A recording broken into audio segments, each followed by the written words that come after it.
Isang mapagpalang umaga po sa bawat isa. Bago po tayo mag-umpisa, inanaya ko po ang bawat isa na please turn off your cell phones into silent mode or turn off talaga para wala po tayong distraction. At inanaya ko po ang bawat isa na umupo na po tayo para po tayo ay magsimula na. Makapagsimula na po tayo. Isang mapagpalang araw po sa bawat isa. Isang kagalakan po na tayo ay naririto dahil meron po tayong Diyos na buhay at ating mararanasan ang pagpapala ng Diyos. Atin din pong alalahanin ang kanyang kabutihan ng ating Panginoon na siyang nagligtas sa atin at lumikha sa bawat isa. At sa pag-aalala natin sa Kanya, tayo po ay magpapasiyasat po tayo. Alalahanin ang kabutihan ng Panginoon sa ating buhay at hinihilingan ko po na tayo po ay manalangin ng taimtim.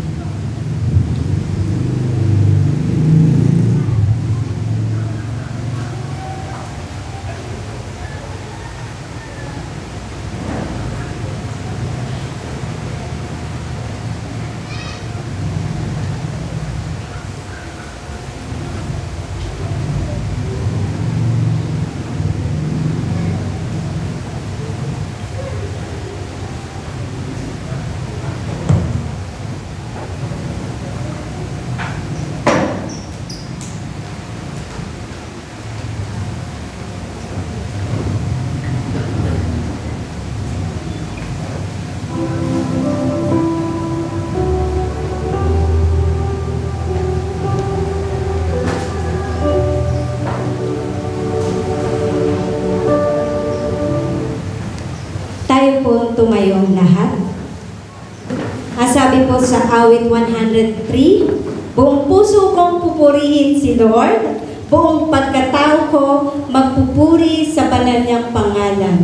Pupurihin ko si Lord ng buong puso, di ko kakalimutan lahat ng kabutihan niya. Tayo po ay manalangin. Panginoon Diyos na dakila at makapangyarihan sa lahat, amin pong inaalala ang iyong kabutihan at wagas na pag-ibig na iyo na pong binigay sa amin. Maraming salamat po, Lord God. Panginoon Diyos, sa iyong habag at biyaya, kami ay may pagkakataon na magpasalamat, magpuri at maitaas ang iyong kalwalhatiang pangalan. Panginoon, humihingi po kami ng kapatawaran sa aming mga kasalanan at sa iyong bugtong na anak na si Jesus, kami ay iyo nang pinatawad. Gaya ng iyong pagpapatawad, ay pagpapatawad din po namin sa aming kapwa na nagkasala sa amin. Maraming salamat, Lord God, sa iyong mabiyayang habag. Panginoon, sa kalagitnaan ng aming pagsamba, ang iyong banal na espiritu ang magadya sa tukso upang sa ganon kami ay makakasamba na walang pag-aalinlangan at maipokus ang mga puso namin sa iyo lamang, Ama. At tulungan mo kami na maunawaan namin ang iyong mga mensahe na aming maririnig upang sa ganon ay maibahagi namin sa iba ang iyong mga salita na iyong batis. At nawa, maabot namin ang mga anak mo na wala pang kaligtasan. Sa araw na ito, aming itinataas ang iyong mga anak na tatayo dito sa harapan. Ikaw nawa ang magpala sa kanilang buhay at maraming salamat sa kanilang mga talento at kakayahan na isos na sa iyo nagmula, Lord God. Panginoon, papuri at pasasalamat dahil sa umagang ito na muli mo kami sinamahan sa aming pagtitipon-tipon. Naway ikaw po, Ama, ang manguna sa bawat desisyon ng aming gagawin at ang iyong banal na espiritu ang manguna sa aming pagsamba. Ikaw nawa, Panginoon Diyos, ang magbigay ng kaayusan at kapayapaan sa gawain ng iyong ministeryo. At tulungan mo kami na magmahalan sa isa't isa. Ito ang aming samot dalangin. Binabalik po namin ang papurit pasasalamat sa pangalan ni Jesus. Amen. Tayo po ay mag-aawitan na at pangungunahan po tayo ng worship team. Sabi po nga sa awit 34 verse 1 and 2, aking pupurihin ang Panginoon sa buong panahon, sa pagpupuri sa Kanya ay laging sa aking bibig. Ang aking kaluluwa ay mag-aambog sa Panginoon, maririnig ng maamo at masasayahan. Kaya sa araw na ito, ating pong purihin, awitan ang ating Panginoong Diyos na buhay. Tayo ay magpuri araw-araw sa ating Panginoon.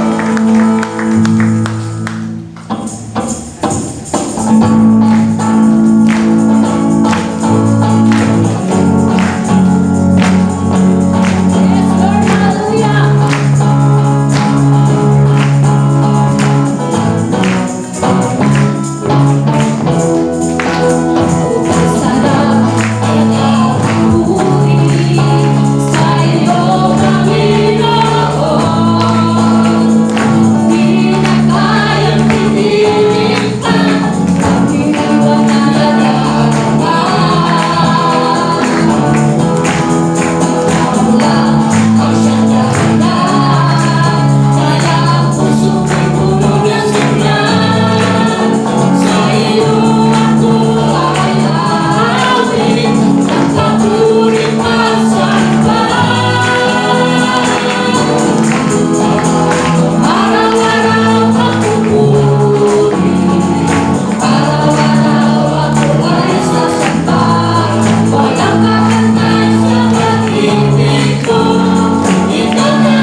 Na sa araw na ito, kayo lamang o Panginoon ang aming sasambahin.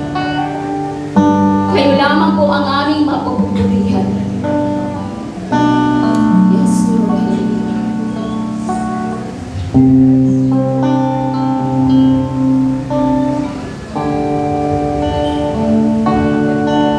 Sila sa ating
halaga ng awit na yon na wala kang katulad dahil aming pong pinagtitibay sa aming mga puso at isipan. Wala kang katulad, wala kang kapantay sa lahat ng iyong katangian na yung pinararanas sa aming mga buhay. Salamat po, Panginoon, sa mga awiting yon na naging kaparaanan para aming itaas ang iyong dakilang pangalan. Tanggapin niyo po ang aming mga papuring awit. Nadalangin namin na muli po ninyong buksan ang trono ng iyong biyaya para naman sa aming mga panalangin. Salamat po dahil sa pamagitan ng aming Panginoong Kristo, binigyan mo kami ng kalayaan na makalapit sa inyo, maitulog ang aming mga pasasalamat, ang aming mga kahilingan, ang aming mga pagpupuri. Dahil sa aming sarili hindi kami nararapat. Subalit, sa pagtubos sa amin ng aming Panginoong Hesus, ginawa niyo kaming mga anak na maaaring lumapit sa inyo anumang oras at maranasan ang iyo pong pagpapalo. Panginoon, patuloy kaming dumudulog at nagpapasalamat sa umagang ito na kami ay muli niyong tinipon upang sama-samang sumamba at manalangin sa inyo. Alam po namin na isang nakalulugod na bagay ito sa inyo, Panginoon, kapag ang iyong mga anak ay nagsasama-sama, nagkakaisa sa diwa ng pagsamba. Dalangin namin ang makapangyarihang pagkilos ng iyong Espiritu Santo upang patuloy na buklarin ang aming puso at isipan sa isang layunin na ikaw ang aming maitaas at papapurihan. Panginoon, patuloy din kaming dumadalangin para sa aming mga kahilingan. Nilalapit po namin sa inyo ang aming mga breakthrough prayers. Patuloy po kayong kumilos sa aming mga buhay upang maranasan po namin lahat ang breakthrough sa worship, na kung saan amin kang uunahin ang pagsamba sa inyo sa araw-araw man at tuwing araw ng linggo, na aming mapapagtagumpayan ang anumang hadlang at magiging pangunahing naisin ng aming puso ang sambahin ka.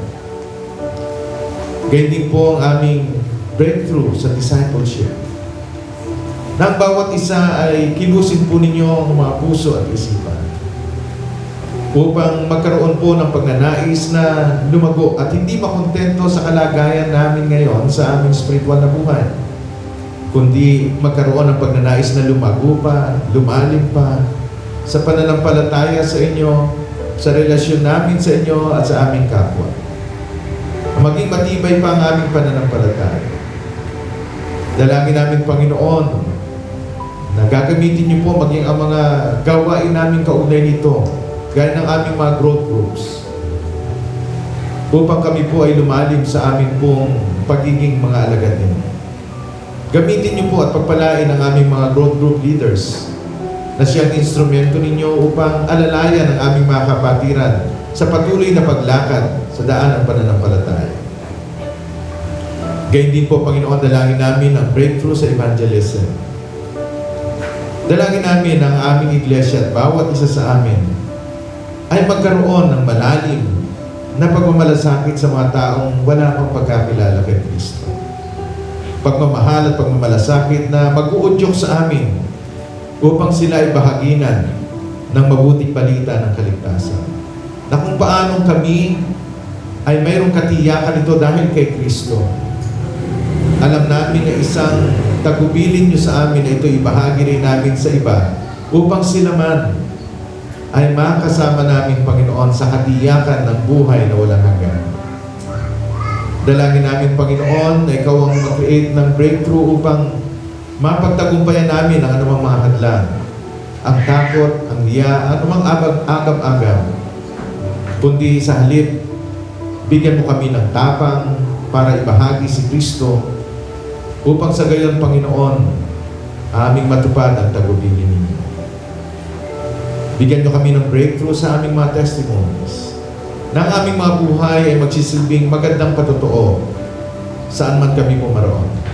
sa aming mga kapitbahay at kaibigan, lalo tigit sa mga mahal sa buhay na wala pang pagkakilala kay Kristo. Dalangin namin, Panginoon, ang aming mga patotoo ay gamitin niyo na daan upang sila man ay magkaroon ng pagnanais na makilala si Jesus. Bigyan mo kami ng breakthrough sa giving, na kami po ay magiging tapat sa pagkakaloob para suportahan ang mga gawain ng iyong iglesia.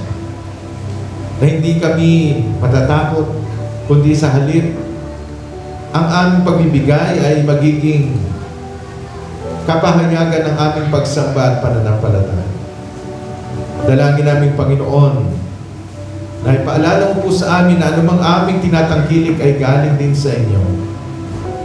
Kayo po ang makapagkakaloob ng aming mga pangailangan. Kaya hindi namin dapat ipagkait ang anumang mga karapat-dapat para sa inyo. Panginoon, dumadalangin din kami sa mga pangailangan namin sa aming monthly budget na 127,000. Panginoon, kayo po ang magkaloob nito. Dalangin din namin para sa mga proyekto sa pagpapaayos ng aming bahay-sambahan, sa aming mga mission pledges. Kayo po, O Diyos, ang siyang maglagay sa aming mga puso ng pagnanais na maging bahagi ng mga proyektong ito para magawa namin ang mga proyekto at mga gawaing pangmisyon para sa inyo. Gamitin niyo po ang aming mga activity sa buong isang linggo para sa katitibay ng aming pananampalataya sa inyo. Dalangin namin ang mga gawain namin sa mga bata upang sila'y makakilala sa inyo. Salamat sa mga teachers and staff na iyong ginagamit. At patuloy po na sa pamagitan nito ay lalago ang mga bata sa pagsunod sa aming Panginoong Jesucristo. Gayun din dalangin namin ang aming mga pulong panalangin tuwing Miyerkules. Salamat po sa lumalagong bilang ng dumadalo dito. Patuloy pa po na kayo ang siyang kumilos at magpalalim sa aming mga buhay panalangin. At makita namin, Panginoon, ang mga pagtugon na inyong ginagawa sa aming mga kahilingan. Dalangin namin ang aming mga kabataan, kababaihan, kalalakihan.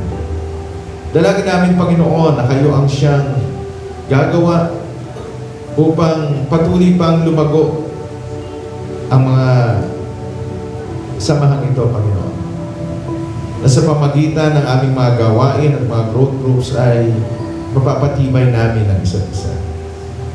Ang aming mga pananambahan na kagaya nito, gamitin po ninyo upang kausapin kami. At kami naman, Panginoon, ay buong pusong makapaghandog sa inyo ng mga papuri at pasasalamat. Panginoon, dalangin namin ang iyong mga lingkod na ginagamit sa aming iglesia dito sa Elysian at maging sa aming mga outreaches. Dalangin namin si Pastor Jessel, Pastor Nat, Pastor Al, Pastor Paul, gayon din po si Pastor Billy, Pastor Romel, maging ang inyong lingkod, Panginoon. Gabayan niyo kami. Bigyan niyo kami ng karunungan. Tulungan mo kami maging sensitibo sa inyong mga naisin upang magabayan namin ang iyong iglesia sa direksyon na nais po ninyo na aming patungo. Kasama po namin ang mga officers ng church.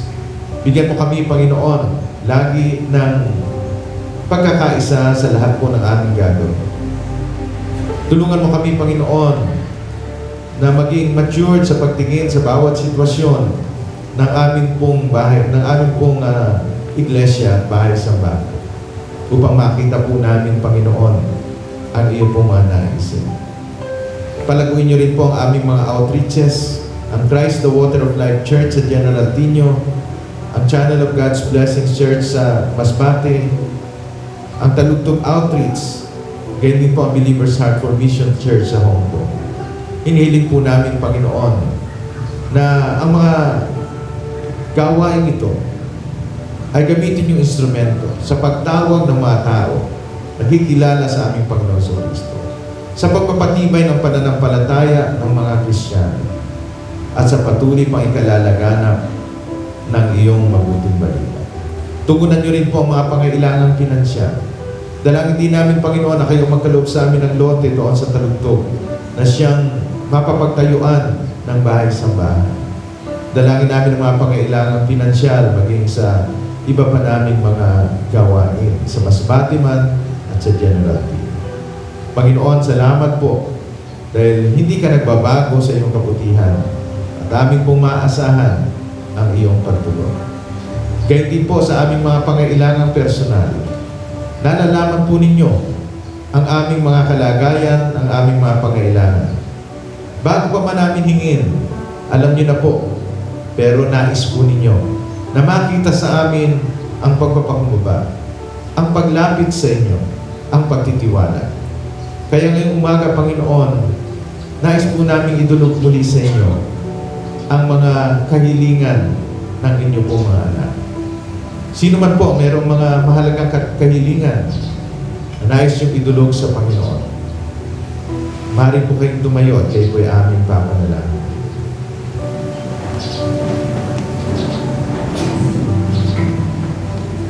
Sa inyo pong pagtayo, inaanyahan kayong sabihin niyo sa Panginoon.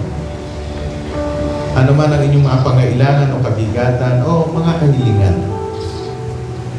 Ipagkatiwala niyo sa Panginoon.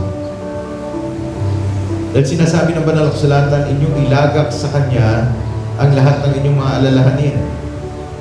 Dahil siya ang Diyos na nagmamahal sa atin. Sabihin niyo sa Kanya. Itulog niyo sa Kanya. Sumampalataya kayong naririnig kayo niya at may magagawa siya.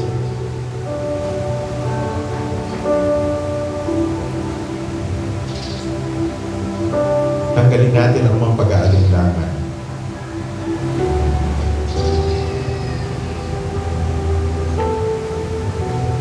At ngayon pa lamang magpasalamat na tayo sa Kanya.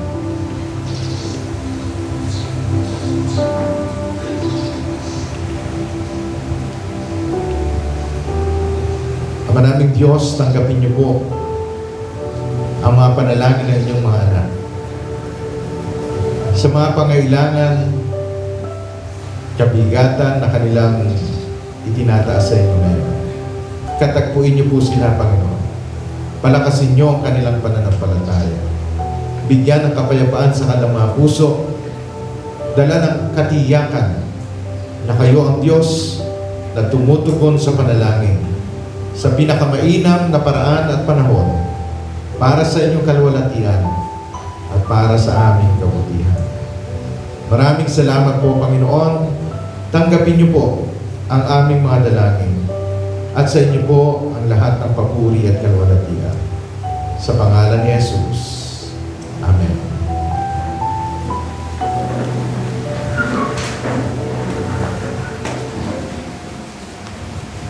Para po sa ating katekismo ngayong umaga, tayo po ay nasa katekismo bilang 18 sa inyo pong mga programa. Atin po muling basahin at tayo matuto mula sa salita ng Diyos. Akin pong muling babasahin ang tanong at nanya ko yung basahin ng sagot. Ang tanong po sa ating katekismo ngayong umaga, hinahayaan lang ba ng Diyos ang pagsuway natin at pagsamba sa Diyos-Diyosan ay hindi napaparusahan? Sagot? Hindi sa pagkakaroon bawat kasalanan ay labas na kamalian ng kapaglalan at kapulinan ng Diyos at napagpiliwasan ng mga kapulinan o kasan at parusahan ng kapagmagalis sa mga kasan at ganay ko pagparusahan sa pinakarawan ng pagpupulo. Dito pumasa sa may kayo at sa sarang mga panahon.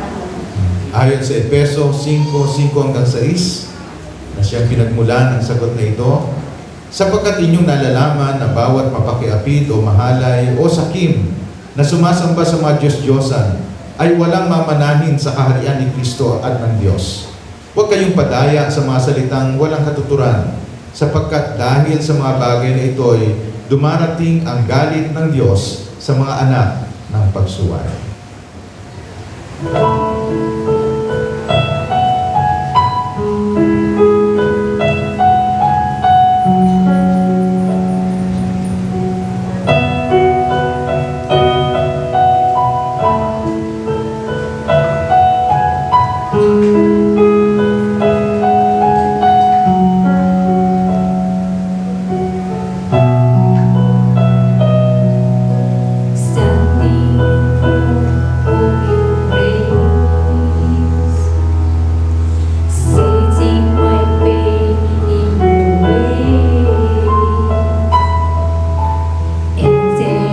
into your presence to behold you face to face. God of heaven and earth, holding me in your embrace, unfading love that surrounds me. Oh God, I stand amazed. My Jesus, my Lord, you're the love of my life. Wherever you go, wanna be by your side. No longer I, but Christ living in me, serving you for all eternity. My eyes set on you and this race that I run. No longer my ways, let your will be done. Make me a servant, my heart's ever true. Leading to the cross, I follow you. I follow you.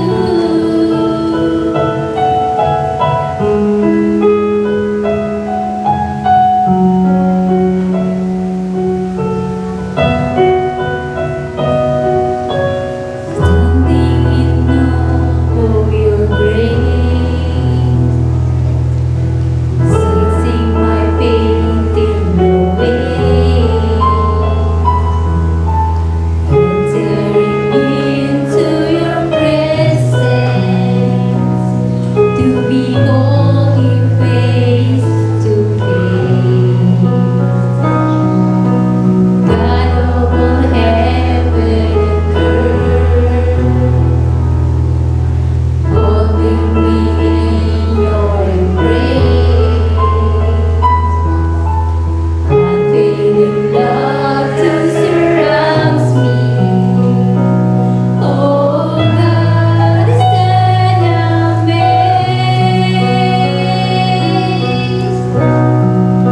My Jesus, my Lord, you're the love of my life.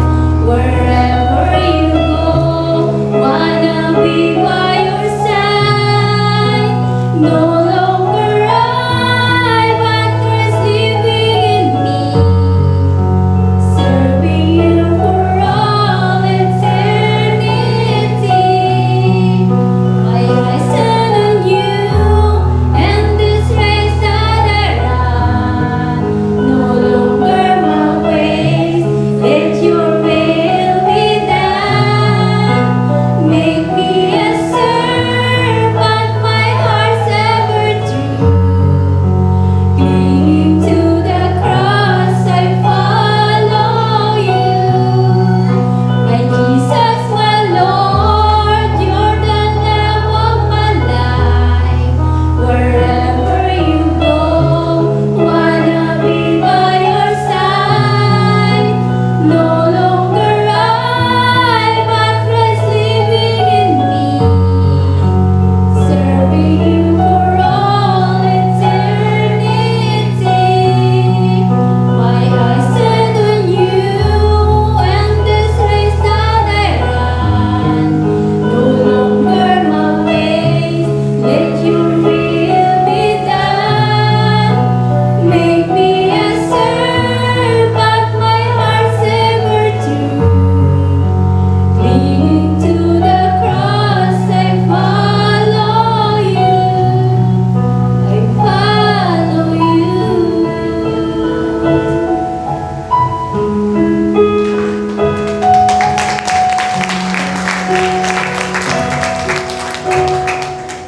Magandang umaga po sa ating lahat. Kung tayo po ay may dalang Biblia, pakibukas po kayo sa akin sa aklat ng Unang Pedro, Kabanatang 4, mga talatang 10 hanggang 11. Muli po, 1 Peter chapter 4, verses 10 to 11. Tumayo po tayong lahat bilang paggalang sa pagbasa ng salita ng Diyos.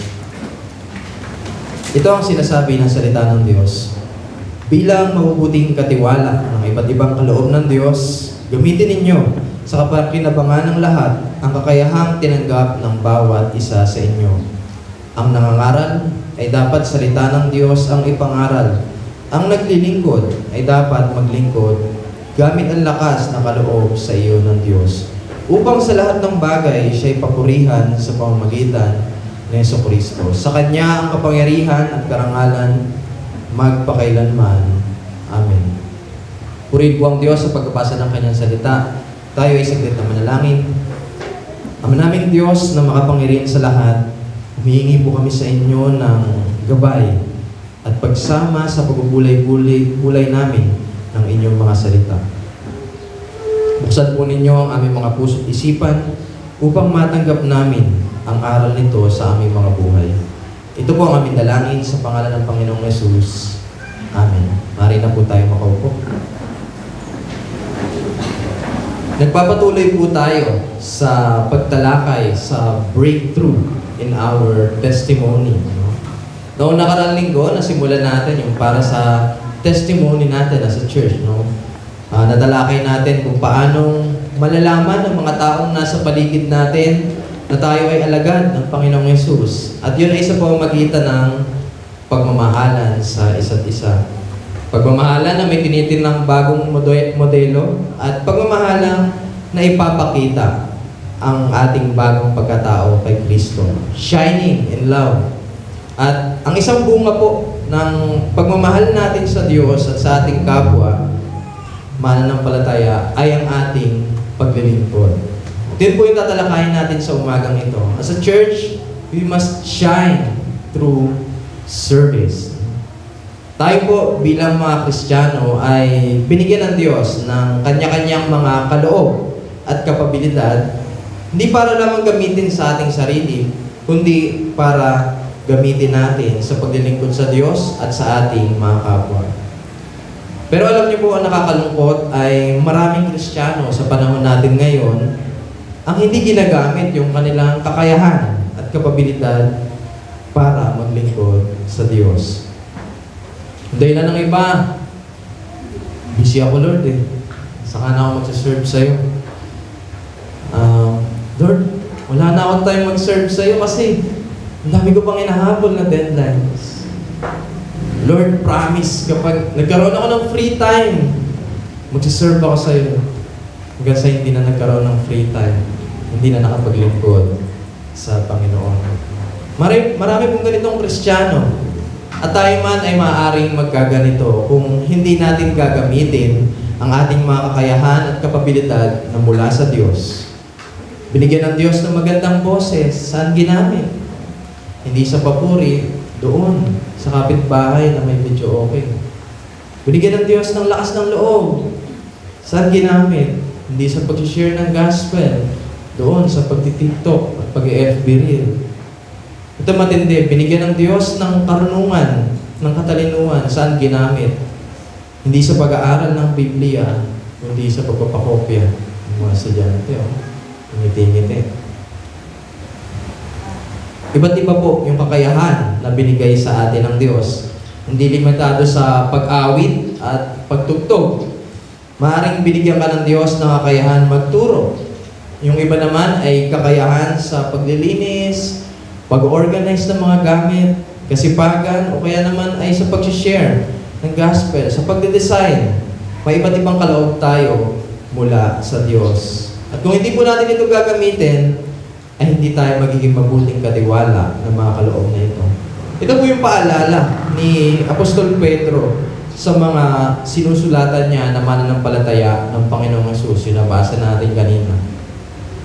Pinaalalahanan niya sila na gamitin yung kaloob ng Diyos para paglingkuran yung isa't isa para mabigyan papuri ang Diyos at maakit yung mga nasa paligid nilang hindi mananampalataya dahil nakikita yung kanilang paglilingkod sa isa't isa. Dahil din namumuhay sila ng may katwiran.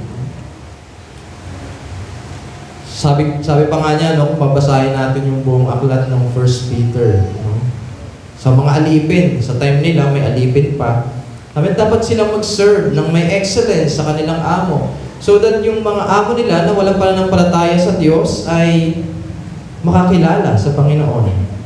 Maging maganda yung testimony nila. Sa mga mag-asawa, sa mga asawang babae, ipakita yung submission sa kanilang asawang lalaki. Nang sa gayon, mapalapit yung asawa nilang lalaki na hindi mananampalataya sa Diyos. At ganoon din naman sa mga asawang lalaki, na mahalin yung asawa nilang babae. Kung sa-summarize po natin yung 1 Peter, hindi na natin babasahin ng buo. May summarize po natin yung 1 Peter, makikita po natin doon na yung parang pinaka-tema nito ay right conduct or right service, meaning namumuhay ng matuwid at may pagpapasakop at tama yung paglilingkod, even sa mga namumuno, ay isang powerful tool for conversion of non-believers. Nais ipakita sa atin dito na ang ating testimony, maging sa ating paglilingkod, ay ginamit ng Diyos o ginagamit ng Diyos para i-convert yung mga hindi mananampalataya. At ito yung dahilan. Kaya tayo binigyan ng iba't ibang kaloob ng Diyos, mga kakayahan at kapabilidad upang magamit natin sa ating paglilingkod sa Kanya. Kaya tandaan po natin yung pangunahing kaisipan ng mensahe sa umagang ito.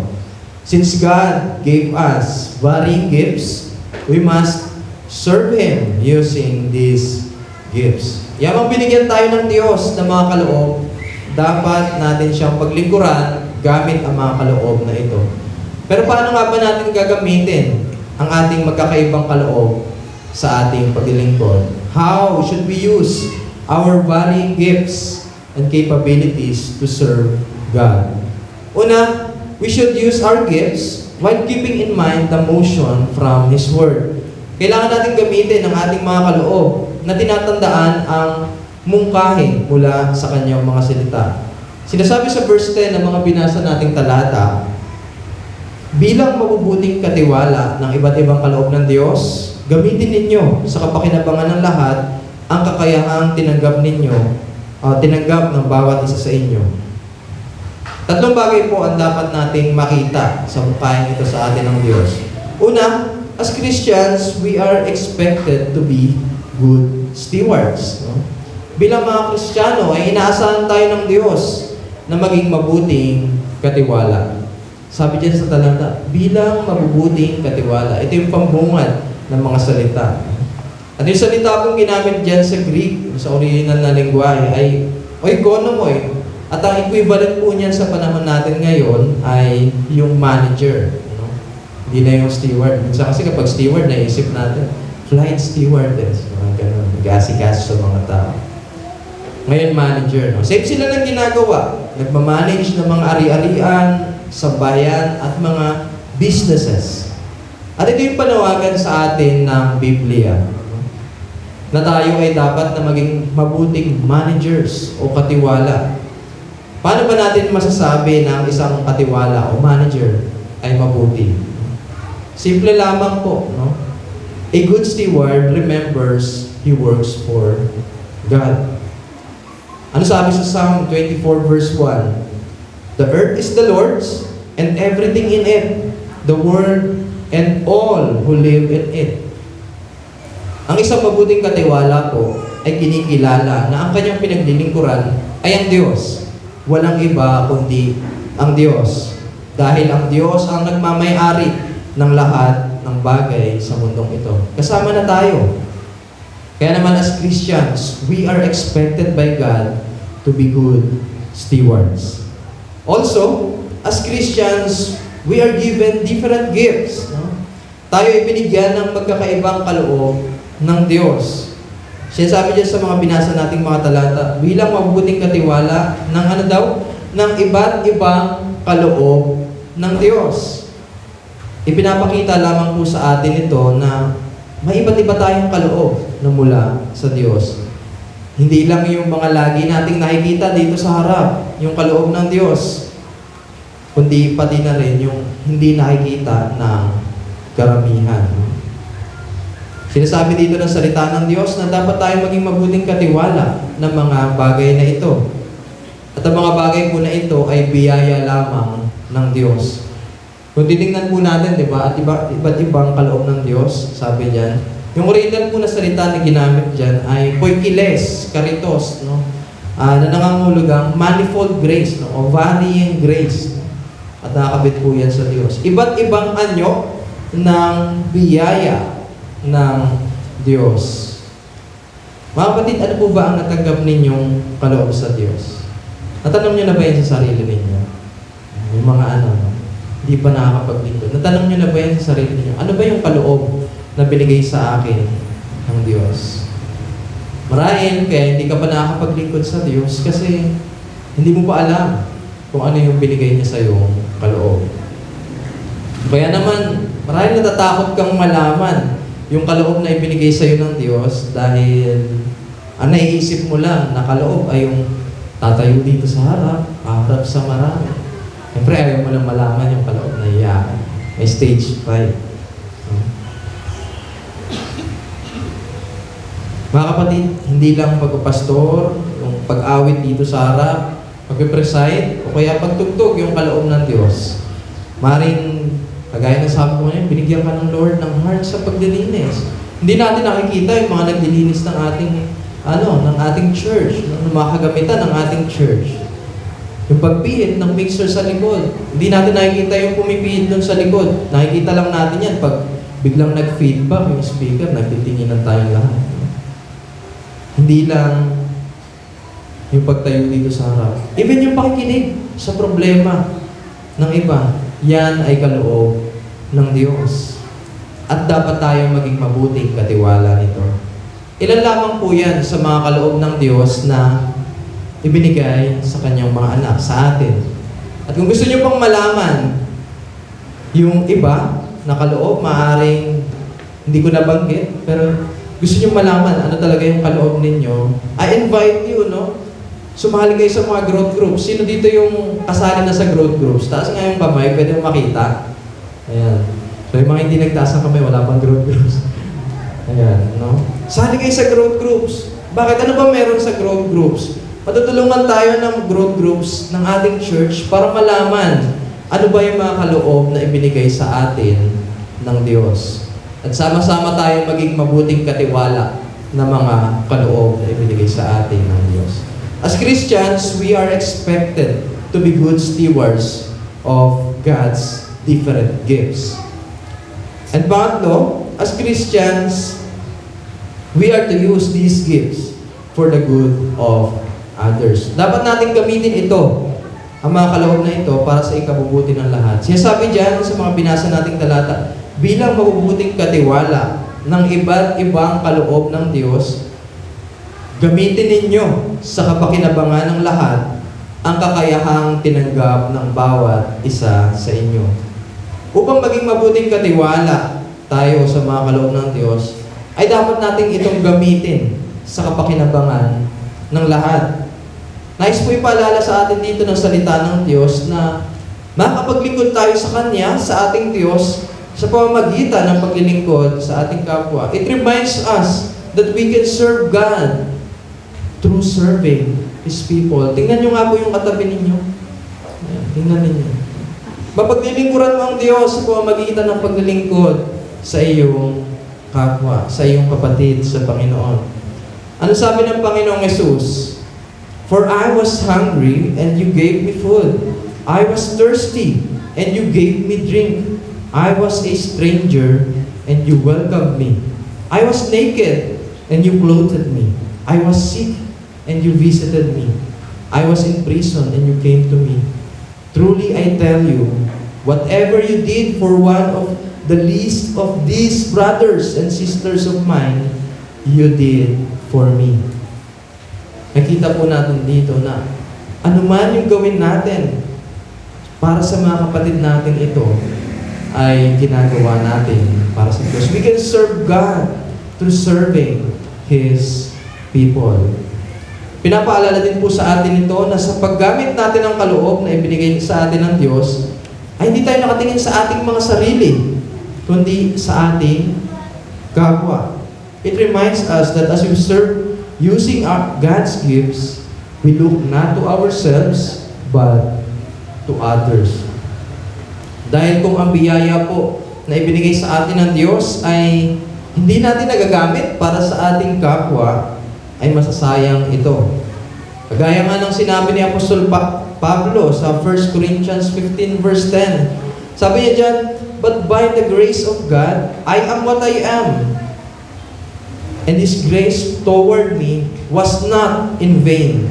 On the contrary, I worked harder than any of them, though it was not I, but the grace of God that is with me." Sinasabi dito ni Apostol Pablo na hindi na sayang yung biyayang kaloob ng Diyos sa kanya. Yung biyayang kakayahan na ibinigay ng Diyos sa kanya. Bakit? Dahil ginamit niya ito sa paglilingkod. Sabi niya pa din, dahil mas ginamit ko ito sa paglilingkod. Ano yung implikasyon sa atin ito? Nais iparating sa atin ito na kung hindi natin gagamitin yung iba't iba nating kaloob sa ating mga buhay para paglingkuran ng ating kapwa, ay masasayang ito. Dahil naging para lamang sa ating sarili. Tumigil na sa atin yung biyaya ng Diyos. Hindi po dapat ganun. Grace should overflow through us. So as Christians, we are to use these gifts for the good of others. Hindi lang para sa atin, mga sarili. Mga magulang, mga kapatid, mahalaga pong lagi nating tandaan na tayo bilang mga Kristiyano ay inaasahan ng Diyos na magiging mabuting katiwala ng Kanyang mga kaloob na kakayahan sa ating buhay sa pamamagitan ng paggamit nito para sa ating paglilingkod sa ating mga kapwa. We will shine through service if we keep in mind the motion from His Word. How should we use our varying gifts and capabilities to serve God? Una, we should use our gifts while keeping in mind the motion from His Word. Pangalawa, we should use our gifts while keeping on using the means that pleases the Lord. Kailangan nating patuloy na gamitin ang mga kaparaanang nakalulugod sa Diyos. Sinasabi sa verse 11 ng mga talatang ating binasa, ang nangangaral ay dapat salita ng Diyos ang ipangaral. Ang naglilingkod ay dapat maglingkod gamit ang lakas na kaloob sa iyo ng Diyos. Makikita po natin dito ang dalawang kaparaanan na nais ng Diyos na nakikita sa ating paglilingkod sa Kanya. Una, we must always preach the Word. Para sa mga pastor lang yan, pastor natin. Ang tinutukoy po dito ay hindi lamang mga pastor o mga teachers sa ating church. Ito po ay tumutukoy sa lahat ng anak ng Diyos. Maganda po yung translation nito sa English. No? Sabi doon, whoever speaks must speak God's words. Whoever speaks. Sino mang sasalita ng aral. No? Nakuha niya yung pinakapunto ng original na salitang ginamit dito. Nais ipakita sa atin dito ng salita ng Diyos na sino man sa atin sa paglilingkod natin, kapag tayo ay magsasalita, ay dapat na salita ng Diyos ang namumutawi sa ating bibig. God's word should naturally come out of our mouths. Kamusta ba, kapatid? Kapag lumalapit ka ba sa kapatid mo, sa Panginoon, ano yung namumutawi sa iyong bibig? O kaya naman kahit sa ating mga kaibigan o kakilala na hindi mananampalataya, ano ang lumalabas sa iyong bibig? Ito ba ay salita ng Diyos? Hindi ko na sasabihin yung contrast na. Focus na lang tayo doon sa tanong na ito ba ay salita ng Diyos? Kapatid, maging ang ating pagsasalita, pangangaral, ay nagagamit natin sa paglilingkod. At sa ating pagsasalita ay dapat na salita ng Diyos ang nagiging laman ng ating mga sinasabi. Pinapakita din po sa atin ito na dapat nating ingatan ang salita ng Diyos sa ating mga puso. God's Word should be nurtured in our hearts. Kapatid, mahalagang nasa puso natin ang salita ng Diyos. Dapat binibigyan natin itong pagpapahalaga. Ano ba sabi dun sa Luke 6 verse 45? Ano? The good person, out of the good treasure of his heart, produces good. And the evil person, out of the evil treasure, produces evil. For out of the abundance of the heart, his mouth speaks. Ano ba ang inaalagaan mo dyan sa puso mo, kapatid? Or a better question, iniingatan mo ba ang salita ng Diyos sa iyong puso, kapatid? Nang sa gayon, sa iyong paglilingkod, sa pamamagitan ng pagsasalita at pangaral, ay salita ng Diyos ang magnilaman ng iyong sinasabi. Kapatid, ulitin ko, hindi lamang ito para sa aming mga pastor o mga teachers na tumatayo dito sa harapan. Ito ay para sa ating lahat na tagapaglingkod ng ating Diyos. We must always preach the Word.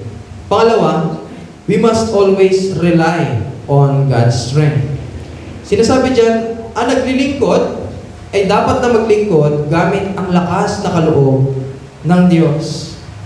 Ipinapakita po sa atin ito na dapat nating malaman kung ano yung lakas na kaloob sa atin ng Diyos. We must discern the strength that God has given us. Mga kapatid, napakalaga pong matutunan natin kung ano ba yung lakas na kaloob sa atin ng Diyos. Dahil binigyan niya tayo ng kanya-kanyang kalakasan. At yung salitang kalakasan po dyan ay hindi lamang tumutukoy sa lakas ng katawan o yung physical na lakas, kundi dun sa thought na sa abot ng iyong makakaya. Ano ba yung kakayanang binigay sa iyo ng Diyos? Binigyan ka ba kanya ba ng kakayanan o kalakasan sa pagbibigay? Gamitin mo ito para sa paglilingkod sa Kanya. Binigyan ka ba ng Diyos ng kakayahan sa pamumusta at pagbisita? Gamitin mo ito para sa paglilingkod sa Kanya. Binigyan ka ba niya ng kakayahan para ibahagi ang mabuting balita ng kaligtasan? Gamitin mo ito para sa paglilingkod sa Kanya. Mga kapatid, mahalaga pong malaman natin kung ano ang kalakasan na kaloob sa atin ng Diyos. Nang sa gayon tayo ay maging effective sa ating paglilingkod. At dahil ang Diyos ang nagkaloob ng kalakasang meron tayo, ay pinapakita rin sa atin ito na dapat tayo maging dependent sa ating Diyos at hindi sa ating kalakasan. We must depend on God. Madalas po mga kapatid, sa kagustuhan nating gamitin yung ating sariling lakas ay nanineglect natin yung lakas na ibinigay sa atin ng Diyos. Tama? Also, madalas alam na natin kung paano gagawin yung ating paglilingkod sa Diyos. Kaya naman, kaya na tayo maasa sa ating sarili, hindi na sa Diyos. Mga kapatid, sa paglilingkod po sa Diyos ay dapat na sa Kanya tayo humuhugot ng lakas. Oo, binigyan niya na tayo ng kakayahan.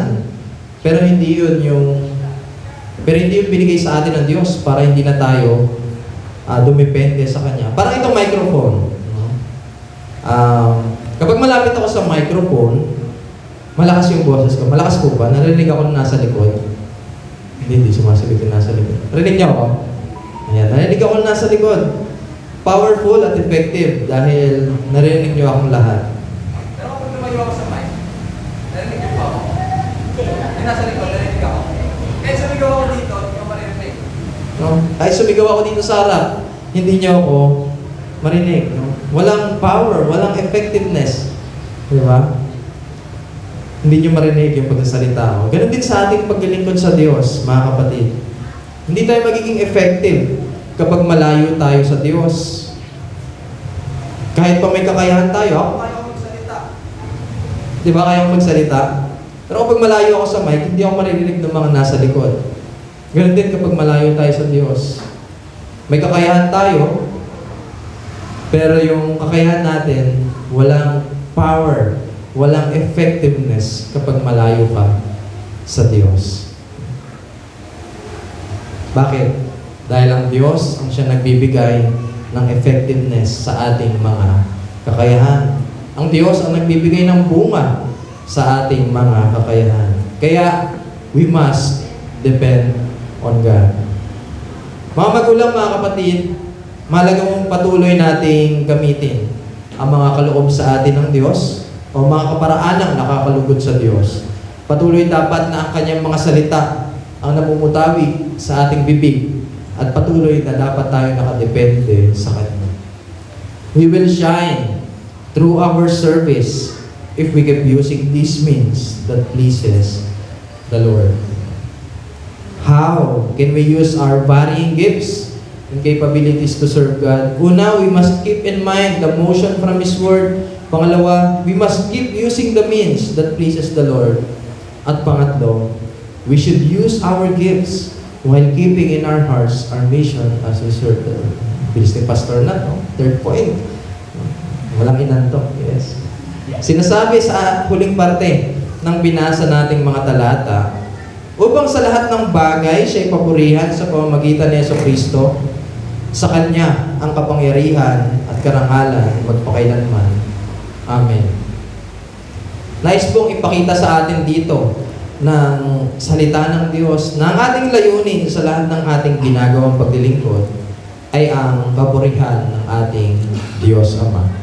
Our mission is to praise God in our service.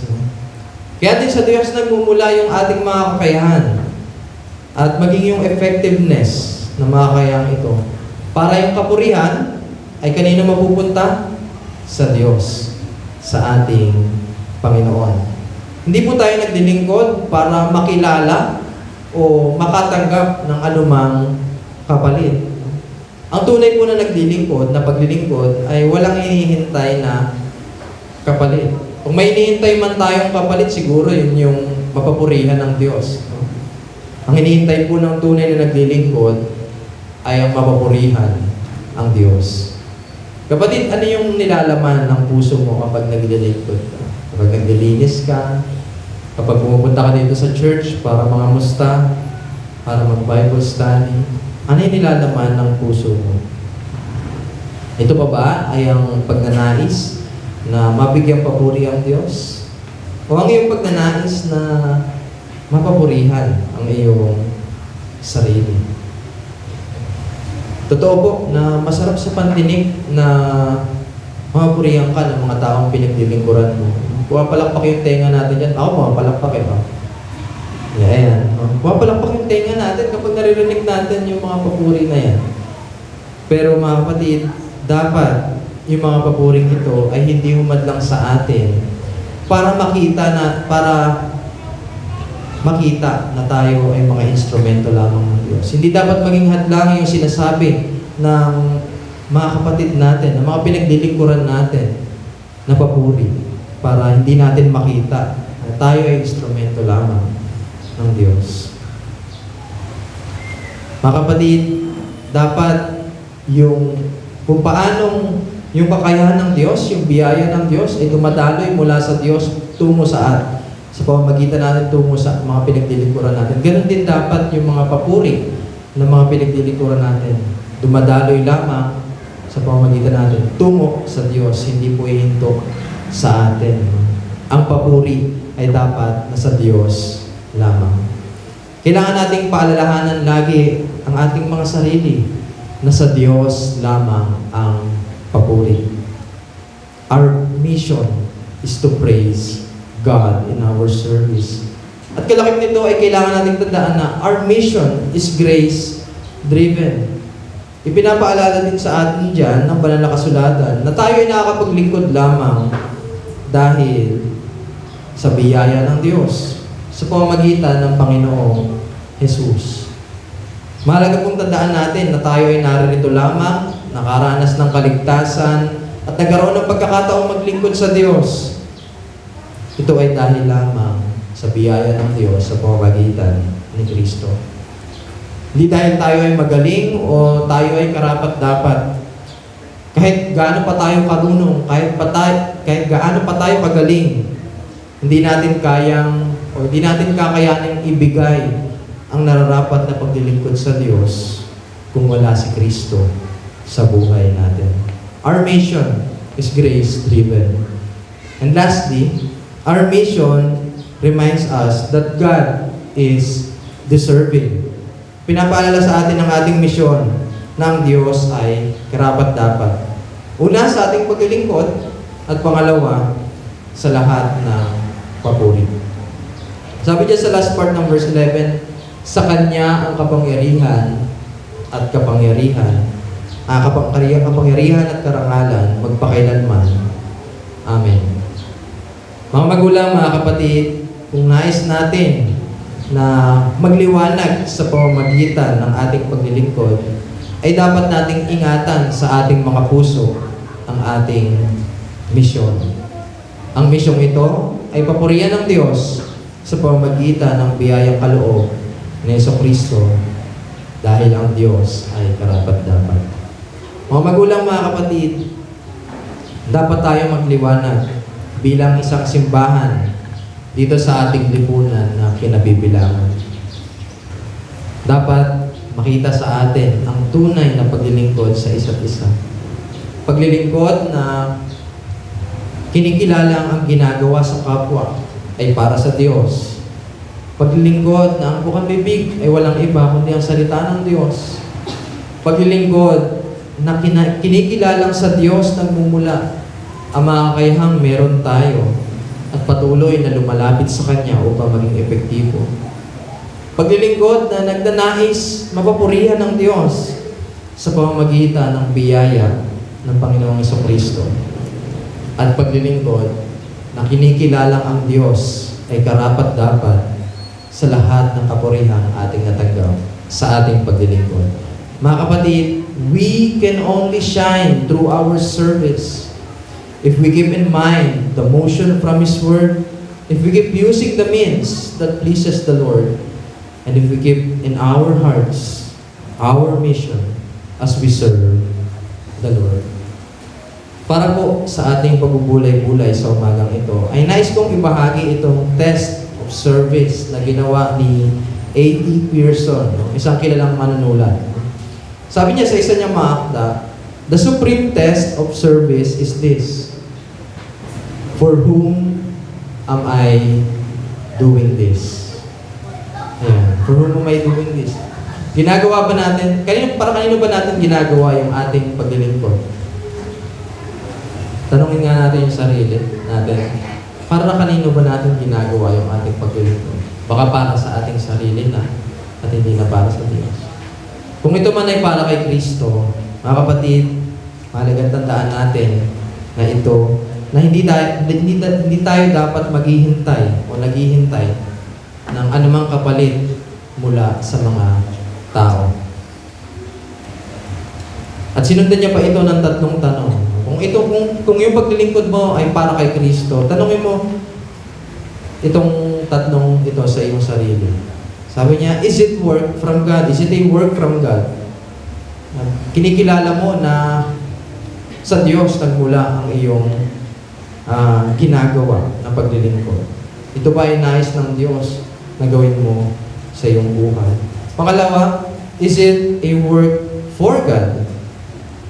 Ang ating paglilingkod ba na ginagawa, nais gawin ay para sa Diyos? Na kinikilalang siya ang pinagmumula ng ating kinakailangang kalakasan. At pangatlo, is it work with God? Ang ating pang paglilingkod na ginagawa o nais gawin ay kasama ang Diyos. Na kinikilala nating tayo ay instrumento ng Diyos sa pagtupad ng kanyang misyon o ng kanyang kalooban sa mundong ito. Mahalaga pong tanungin natin ang ating sarili ng mga katanungan ito nang sa gayon tayo ay makapaglingkod sa Diyos na nagliliwanag sa ating mga kapwa na nasa paligid natin. Tayo po ay submit na manalangin. Ama, salamat po sa iyong mga salita sa umagang ito. Dalangin po namin na ang inyo pong banal na Espiritu ang siyang patuloy na mangusap sa aming mga puso upang makita namin ang mga dapat baguhin sa aming buhay, ang mga desisyon na kailangan namin gawin at ang mga pagsunod na kailangan namin umpisahan. Tulungan niyo po kami, Panginoon, na magliwanag sa pamamagitan ng aming paglilingkod. Salamat po.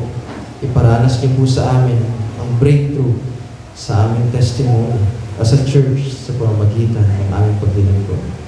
Ito po ang aming dalangin sa pangalan ng Panginoong Yesus. Amen. Inanyahan ko po ang lahat bilang response sa ating mensahe. Inanyahan ko pa ang lahat sa pagtayo. Na napakaganda po ng mensahe na ating narinig. Na kailan pa natin ibigay sa ating Panginoon ang ating lakas at ang ating buhay. Kung tayo ay wala na, useless na ang ating buhay, hindi na tayo pakipakinabang sa harapan ng Panginoon. Kaya ngayon ating pagbubulay-bulayan po na habang tayo ay may lakas pa, habang tayo ay may buhay na binigay ng Panginoon, kung ano man yung pinagkaloob sa atin ng Panginoon, gamitin natin para sa Kanya. Ating pong awitin kailan pa.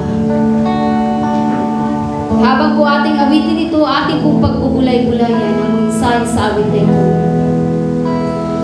Kailan pa ibibigay ang buhay mo't lakas sa Kanya na nagbigay sa'yo ng buhay na wagas. Ang pangalan niyang banal kailan itatanggihan kung wala ng pagkataon at huli na ang lahat. At kung ang araw mo'y lumipas na, makuha mo pa kayang siya ay paglingkuran. Kailan pa kaya maglilingkod sa Diyos? Kung hindi ngayon, kailan pa? Minsan pa ating pumawisin.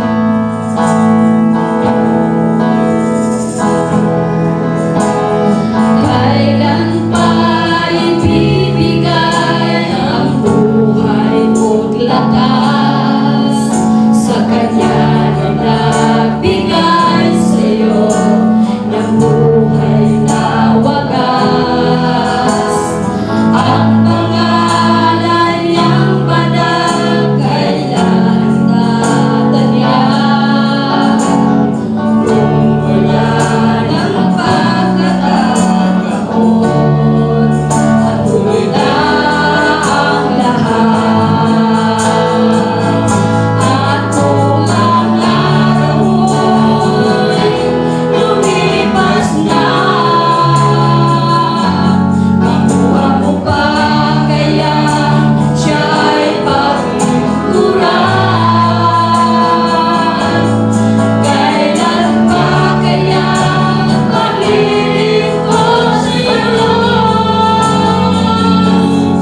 kailan pa.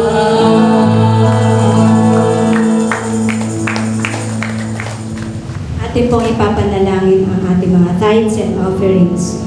Sabi po sa 2 Corinthians chapter 9 verses 7 to 9, dapat magbigay ang bawat isa sa inyo. Depende sa gusto niyang ibigay. Hindi mabigat sa loob o napipilitan lang kasi mahal ng Diyos ang taong masaya pag nagbibigay. At kaya ng Diyos na bigyan kayo ng sobra-sobrang blessing para maibigay sa inyo ang lahat ng mga kailangan nyo at marami pa kayong maibigay para sa mga mabubuting gawain. Nakasulat sa Scripture, sobrang mapagbigay siya sa mahirap, walang hanggan ang kabaitan niya. Tayo po ay manalangin. Ama namin Diyos na dakila at makapangyarihan, ang mga kaloob na ito ay kapahayagan ng aming pananampalataya, O Diyos. Pinababatid ang biyayang natamo at amin din itong ibinabahagi sa kapwa. Maraming salamat, Panginoon. Isang karangalan na makaranas ng iyong biyaya at buong galak na nagkakaloob para sa gawain ng iyong iglesia. Ang mga kaloob na ito ay kapahayagan din ng aming pagpupuri at pagtatalaga ng aming buhay at lahat ng aming mga ginagawa sa iyong kalooban. Panginoon, tulungan niyo po ang aming puso na magbigay ng tapat at hindi napipilitan lamang. Tulungan niyo po kami na magtiwala na kaya mo ibigay ang lahat ng aming pangangailangan. At tulungan mo kami na makontento sa kalooban na ibibigay mo at huwag mo hayaan na kami ang gagawa ng pangangailangan na hindi nakakalugod sa iyo, Lord God. Panginoon, hinihiling din po namin na ang mga handog na ito ay magamit sa ikalalago ng iyong mga gawain sa iyong ministeryo. Maabot ang mga anak mo na wala pang kaligtasan at ang mga salita mo ay maihayag. O aming Diyos, tanggapin mo ang aming mga buhay, mga ikapo at mga pangako bilang tugon sa iyong kabutihan sa amin. Pagpalain mo po ang iyong mga anak na magbibigay. Ito ang aming samot dalangin sa pangalan ng anak na si Jesus. Amen. Purihin po ang Panginoon sa buhay ng ating mga lolo at lola. No? Isang pagpapala sa bawat isa sa atin. No? Ako naingit lagi ako kasi lolo at lola ko hindi ko na nagis na. Pero pag nakakita ko ng mga lolo at lola, nakikita ko paano pinakalinga yung kanilang mga apo, isang blessing lagi na makikita natin. Yung kanilang pagmamahal, yung pagkalinga, pati na yung pangungonsinti kung minsan. Pero blessing yun, lalo na sa mga apo. Samahan niyo po ako sa panalangin. Tumayo po tayong lahat. Manalangin po tayo. Tuloy na rin sa ating closing prayer. Ama naming Diyos na makapangyarihan sa lahat, kami po ay nagpapasalamat na ang araw na ito ay inyo pong binigay sa amin upang kilalanin po ang kahalagahan ng mga lolo at lola namin dito sa church. Salamat dahil sila po ay malaking bahagi ng bawat pamilya. Naging daluyan sila ng iyong pagmamahal sa pamilya ng kanilang mga anak at lalo tigit sa kanilang mga apo.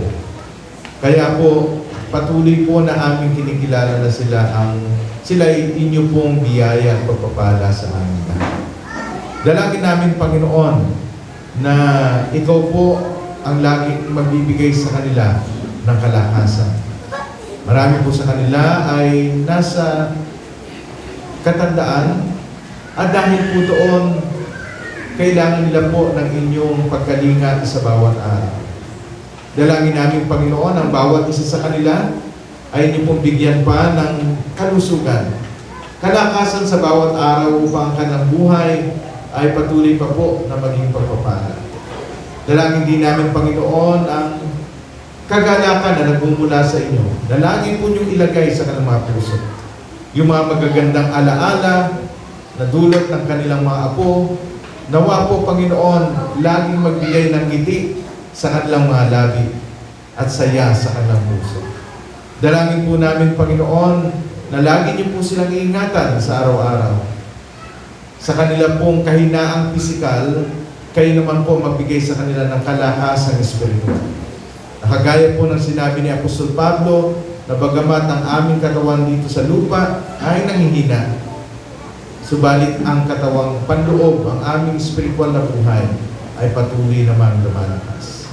Panginoon, pagpalain mo po ang mga lolo at lola namin.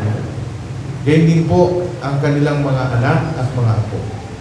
Samahan mo sila sa patuloy na paglakad sa pananampalataya at maging daluyan pa ng inyong pagmamahal.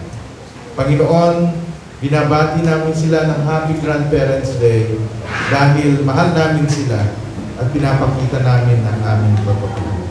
Salamat po sa pagbibigay niyo po sa amin ng mga espesyal na tao ito sa aming mga buhay. At maging sa bawat isa po sa amin, Panginoon, kinikilala namin ang iyong pagpapala sa aming buhay at maging sa kabuuan ng aming gawain sa araw na ito. Igawad niyo po sa amin ang iyong di nagmamaliw na pagpapala. Sumati nawa ang di nagmamaliw na pag-ibig ng ating Diyos Ama, ang biyaya sa pamagitan ng ating Panginoong Jesucristo, at ang gabay at pagpipisa ng Espiritu Santo ay sumating lahat, ngayon at magpakailanpaman. Amen. Amen.